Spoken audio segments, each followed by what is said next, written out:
কবর তো বামফ্রন্ট আমলে দিয়েই দিয়েছিল।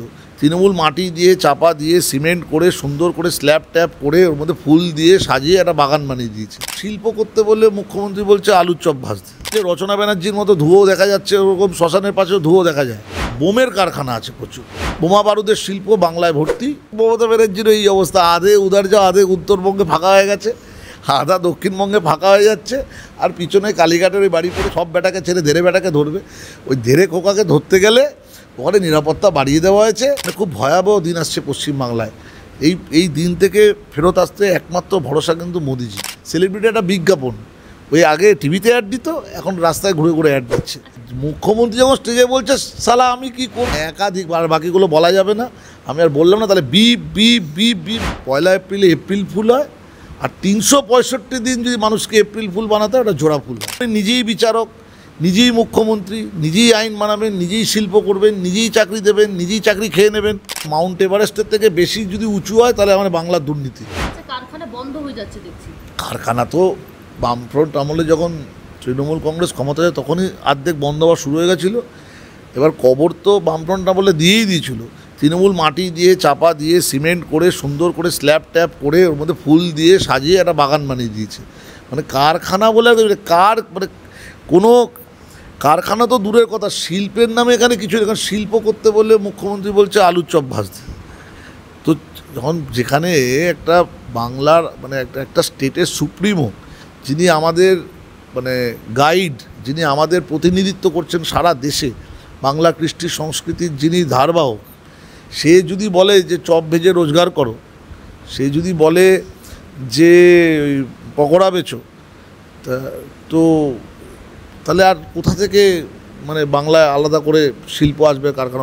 এতগুলো যে সামিট হয়েছে, বিজনেস সামিট হয়েছে, কত বিনিয়োগ হয়েছে, কত কিছু হয়েছে, কিন্তু আজ অবধি আমি একজনকে দেখলাম না। ওই আপনারা ভাববেন না যে রচনা ব্যানার্জির মতো ধুয়ো দেখা যাচ্ছে, ওরকম শ্মশানের পাশেও ধুয়ো দেখা যায়। শ্মশানের পাশ দিয়ে হাঁটুন, অনেক ধুয়ো দেখতে হবে না। ওটাকে যদি এখন উনি কারখানা বলে মনে করেন তাহলে আমার কিছু করার নেই। তো ওই রকম কারখানা তো প্রচুর আছে, কিন্তু এটা হ্যাঁ, তবে বোমের কারখানা আছে প্রচুর। বোম, অস্ত্র, বন্দুক, গুলি, এসবের কারখানা এখানে ছোটো ছোটোভাবে প্রচুর শিল্প, এই শিল্প ভর্তি। বোমা বারুদের শিল্প বাংলায় ভর্তি। এছাড়া যে শিল্পে মানুষের পেটের ভাত হবে, দুটো মানুষ খেয়ে পড়ে বাঁচবে, সেই শিল্প নেই, কারখানাও নেই, কিছুই নেই। আচ্ছা, আপনি রচনা ব্যানার্জির কথা বললেন। তৃণমূলের বেশিরভাগ আমরা দেখতে পাচ্ছি সেলিব্রিটি প্রার্থী রয়েছে বা তারকা প্রার্থী। শোনা যাচ্ছে তৃণমূলের তরফ থেকে যিনি শোলে সিনেমাতে জেলার ছিলেন আনসারিকে, তাকে আনা হচ্ছে তৃণমূলের প্রচারের জন্য। এটা কি কিছু প্রভাব ফেলবে? এবার দেখুন, আপনারা শোলে সিনেমা নিশ্চয়ই দেখেছেন, সবাই দেখেছেন। শোলে সিনেমায় আসরানি যখন বলেছিল আধে ইধার যাও আধে উধার যাও বাকি পিছিয়ে যাও, আলটিমেটলি আসরানি পিছনে কেউই ছিল না। তাকে নিয়ে আসছে এমন একজনকে যার পিছনে সিনেমাতেই কেউ ছিল না, যেখানে পরিকল্পিতভাবে শুটিং হয়েছে, স্ক্রিপ্ট লেখা হয়েছে, সেই স্ক্রিপ্টেই কেউ ছিল না। আর রিয়েল লাইফে মমতা ব্যানার্জির এই অবস্থা, আধে উধার যাও, আধে উত্তরবঙ্গে ফাঁকা হয়ে গেছে, আধা দক্ষিণবঙ্গে ফাঁকা হয়ে যাচ্ছে। আর পিছনে কালীঘাটের ওই বাড়ি পড়েছে, ওই বোমা বিস্ফোরণের একটা ফেক গল্প সাজিয়ে এখন নিরাপত্তা বাড়িয়েছে। আসলে এটা নিরাপত্তা নয়, এই যে যারা টাকা খেয়েছে চাকরির নাম করে তাদের থেকে ধরবে, এবং সবার আগে ওই ধেরে বেটাকে ধরবে, সব বেটাকে ছেড়ে ধেরে বেটাকে ধরবে। ওই ধেরে খোকাকে ধরতে গেলে ওখানে নিরাপত্তা বাড়িয়ে দেওয়া হয়েছে যাতে ওকে কেউ ধরতে না পারে। কারণ এদের তো আদতে কিছু নেই, ভিতরটা খোলটা পুরো খোল ডলছেটা পুরো ফাঁকা।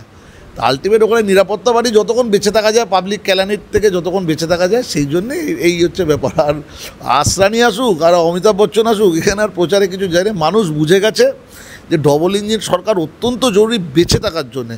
আর ন্যূনতম অক্সিজেন নেওয়ার মতো ক্ষমতাও এখন মানুষের কাছে নেই বাংলায়। যা অবস্থা, যা পরিস্থিতি বাংলায়, মানুষ কিন্তু যে কোনো মুহূর্তে মানে মানুষের জীবন কিন্তু ধোকার পরিস্থিতি চলে আসছে, মানে খুব ধুঁকছে মানুষ এখন।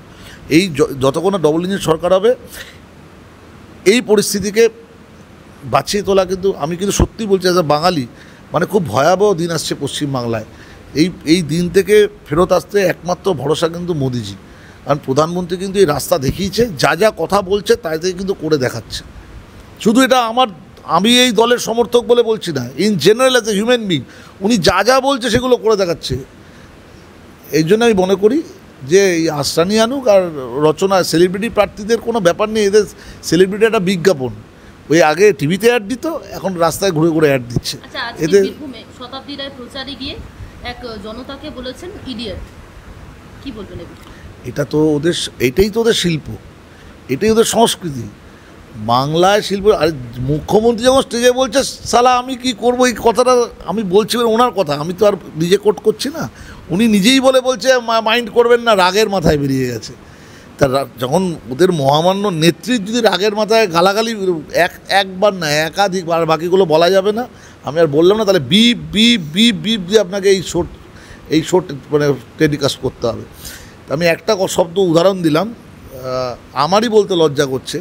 তাহলে এইটা যদি মহামান্য মুখ্যমন্ত্রীর ভাষা হয়, স্টেজে দাঁড়িয়ে জনসমক্ষে, সেখানে তার দলের নেত্রী এই ইডিয়েট বলবে না, ফুল বলবে না, আরও অন্য কিছু বলবে না, কারণ আলটিমেট জোড়া ফুল এখন মানুষ বুঝে গেছে যে 1 এপ্রিলে এপ্রিল ফুল হয়, আর 365 দিন যদি মানুষকে এপ্রিল ফুল বানাতে হয় ওটা জোড়া ফুল হয়। তো ওই জন্য মানুষ আর ইডিয়েট বলুক, ননসেন্স বলুক, যাই খুশি বলুক না কেন, মানুষ বুঝে গেছে যে এদের থেকে আর এক্সপেক্ট করা কিছু না। শতাব্দী রায় বীরভূমে কিন্তু খুব বাজে অবস্থায় আছে এবং আরও বাজে অবস্থার দিকে যাচ্ছে। আচ্ছা, 2016 সালে যে প্যানেল ক্যান্সেল হয়েছে পুরোটাই, সেই জায়গায় দাঁড়িয়ে মুখ্যমন্ত্রী হাইকোর্টের রায়কে বলেছেন যে এটা মানে চক্রান্ত করা হয়েছে, এই রায় সঠিক নয়।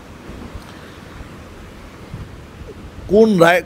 তাহলে বিচার ব্যবস্থাও সঠিক নয়, তাহলে এই রাজ্যে উনি কী চালাতে চাইছেন? একটা কাজ করা যায়, শেখ হাসিনার সঙ্গে একটা চুক্তি করে নিতে পারে, যদি এরকম পরিকাঠামো দেশে হয়, বাংলাদেশের মতো একটা ছোট্ট দেশ যদি ওনাকে বানিয়ে দেওয়া হয়, একটা অন্য রাজ্য বাংলাদেশের কোথাও একটা জমি টমি দিয়ে ওনাকে যদি একটা অন্যভাবে একটা ছোট্ট করে অ্যাকোমোডেশন, ছোট্ট দেশ যেখানে উনি নিজেই বিচারক, নিজেই মুখ্যমন্ত্রী, নিজেই আইন বানাবেন, নিজেই শিল্প করবেন, নিজেই চাকরি দেবেন, নিজেই চাকরি খেয়ে নেবেন। আর আমরা কি খাই? খিদে পেলে ভাত খাই, ডাল খাই, রুটি খাই, তাই না?